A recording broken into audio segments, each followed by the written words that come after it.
অসম চৰকাৰে যিখন সংবিধান চৰকাৰে অনুমোদন দিছে সেই সংবিধান মতে চৰকাৰৰ পাৰ্চনেল বিভাগৰ ৰিকগনাইজ সংগঠনবিলাকেহে পৰিষদৰ অন্তৰ্ভুক্ত হ'ব লাগে।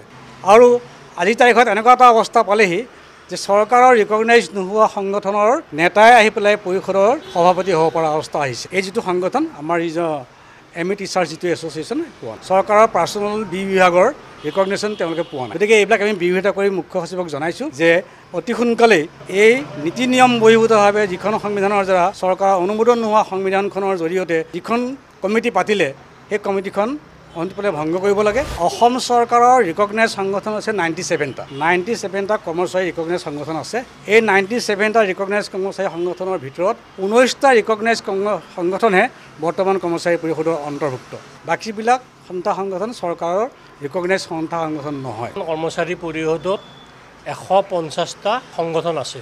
এই 150টা সংগঠনৰ ভিতৰত মাত্ৰ 19টাহে অসম গভৰ্ণমেণ্টৰ পাৰ্চনেল ডিপাৰ্টমেণ্টে ৰিকগনাইজ দিয়া সন্থা আছে।